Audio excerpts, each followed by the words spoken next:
Hey folks, Gary here. Hey, yesterday we looked at John chapter 12, verses 1 to 8. And in that, we saw where Judas completely missed what was going on around him, right? Jesus and his disciples are having supper with Lazarus and Mary and Martha. They're staying with them. And what an incredible scene that must have been. You're with Jesus, who has just raised somebody from the dead. That should blow your mind.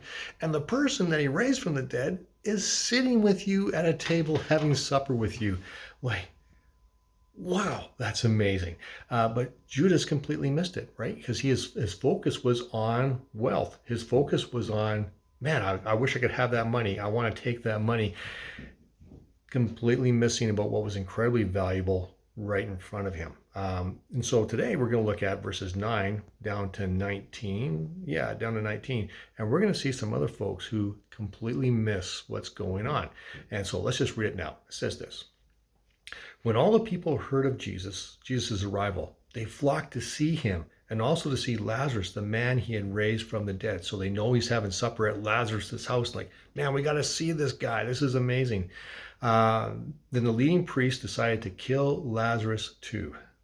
For it was because of him that many of the people had deserted them and they believed in Jesus. So they're saying, oh man, not only we got to kill Jesus, we got to kill Lazarus, because Lazarus is like a walking testimony to how good Jesus is. Like, just think about that for a moment.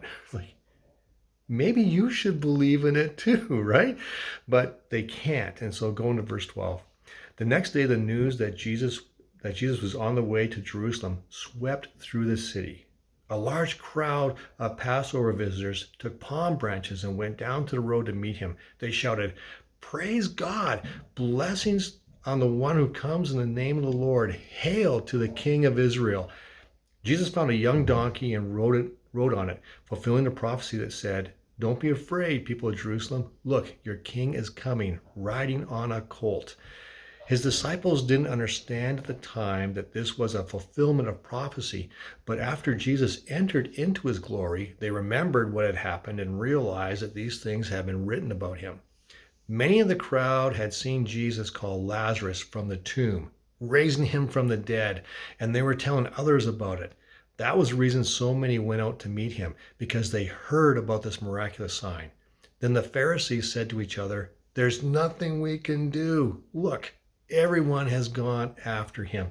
So they realized that, man, everybody's going after him. Everybody's following him because he raised this guy from the dead. What are we going to do about this? Well, how about you just stop for a second and go, maybe there's something in this. Maybe this is actually God. Like when you look back and you say, man, he's fulfilling prophecy. They should have known these prophetic words. It's easy to get hard on them and say, what's the matter with them? But you know what? If we were in their position, we might have a hard time too coming to grips with what's going on. All they can see is loss, and they're losing, and they can't see Jesus because of that. They're distracted by that. And I think the message for us as we prepare for this Easter season, for this weekend, is don't get distracted by your own concerns. Don't get distracted by your own feelings, all that kind of stuff. Instead, press in and say, God, what do you have for me this weekend? What are you doing this weekend? What are you doing in my life right now?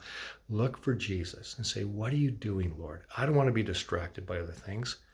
I want my full attention given to you. And when we give our full attention to God, things always work out really well for us because we see Jesus. And that's always worthwhile.